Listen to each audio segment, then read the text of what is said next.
Dis avec moi, quand la convoitise est conçue, elle enfante le péché. Et quand le péché est consommé, il engendre la mort.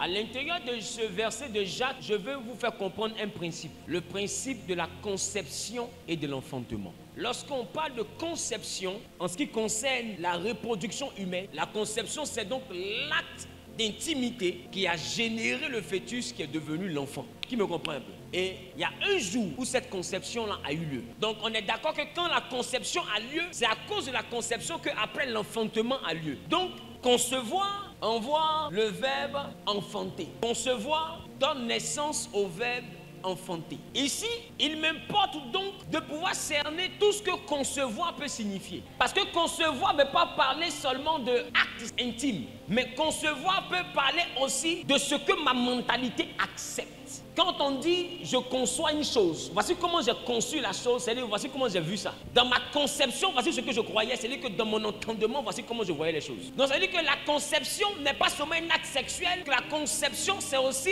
un acte en termes de système de pensée, en termes de mentalité, en termes de manière de voir. Et ici, dans le livre de Jacques, vous allez comprendre avec moi que le grec utilisé c'est soulambano, qui parle de devenir enceinte, ou qui parle de s'emparer, ou qui parle de penser, concevoir sous forme de pensée, accepter dans sa tête.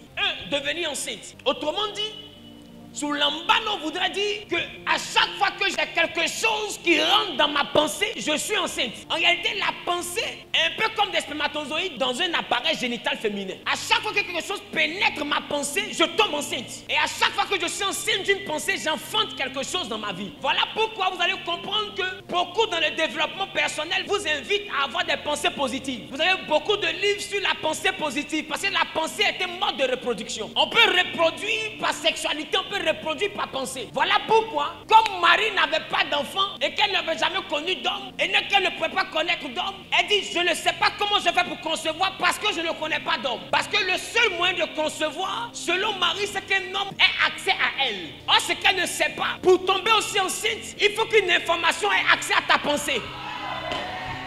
Soulambano. Voilà pourquoi Dieu a envoyé Gabriel pour que Marie tombe enceinte. C'est la bonne nouvelle de Gabriel qui a enceinté Marie. Parce que le simple fait que Gabriel donne l'information à Marie et explique le processus à Marie, quand la pensée, la mentalité de Marie commence à accepter ça, à concevoir cela comme étant possible, automatiquement elle va enfanter. On conçoit, puis on enfante. C'est qu'on dit soulambano. Vous avez porté des grossesses à risque. À chaque fois que tu penses fortement à ton échec, c'est une grossesse à risque. Parce que si tu penses à ton échec, tu vas enfanter cet échec. Job a dit ce que je craignais, c'est ce qui m'a atteint. Ce que je redoutais, c'est ce qui a touché mes os. Pourquoi? Parce qu'à chaque fois que tu as peur d'une chose, remarque, cette chose-là vient à toi. La pensée met au monde des événements. La pensée met au monde des circonstances. C'est la même manière aussi que la pensée te transporte dans une dimension. Si dans ta tête, tu n'acceptes pas le surnaturel, dans ta vie, tu n'auras pas le surnaturel, même si tu pries pour le vouloir. On ne tombe pas enceinte par la prière. On tombe dans soulambano par les spermatozoïdes dans l'intimité ou par la pensée dans la mentalité. Tu viens enfanter une nouvelle vie, change ton système de pensée. La Bible dit en Romains 12:2, il dit ne vous conformez pas au siècle présent, mais soyez transformés par le renouvellement de l'intelligence. Ici, intelligence parle de nous, c'est ce qui signifie entendement, pensée. Vous voyez? Il dit soyez transformés par le renouvellement de l'intelligence. On parle de nous en grec, ce qui signifie le renouvellement de la pensée. Donc vous voyez que le renouvellement de la pensée transforme quelqu'un. Le système de pensée transforme quelqu'un. Ça veut dire que si dans ta pensée tu commences à accepter que les sorciers peuvent te tuer, ça te transforme en quelqu'un de tuable. C'est pourquoi Jésus dit tout est possible à celui qui croit. On ne croit pas dans le cœur, on croit dans la tête. D'ailleurs, ce que tu appelles le cœur dans la Bible, c'est ce que la science appelle la tête. Parce que la Bible dit dans le cœur il y a une multitude de projets. Toi tes projets sont où dans ton cœur? Tes projets sont où? Dans ta tête. Est-ce qu'un homme qui est devenu fou peut avoir un projet? Ça veut dire que quand la Bible parle de cœur, la Bible ne parle pas de cet organe, la Bible parle de cet organe. Le cœur de l'homme est donc la tête. Donc désormais, si quelqu'un te dit ton cœur, il ne faut pas attraper ici.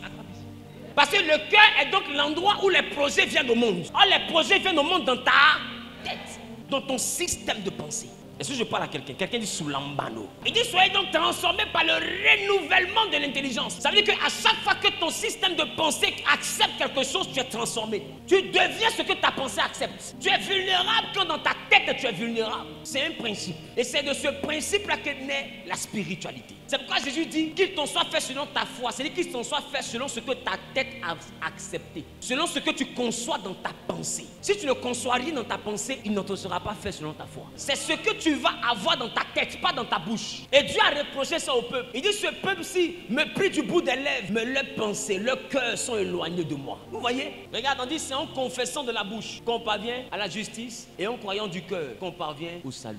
Vous voyez? Ça veut dire qu'il y a deux dimensions. Quand je confesse de la bouche, je suis justifié. Mais quand je crois dans mon cœur, j'ai accès au ciel. La justification n'est pas céleste, la justification est terrestre. C'est la justification qui donne une nouvelle vie. Mais c'est le cœur qui donne le ciel. Quelqu'un dit Soulambano. Soulambano.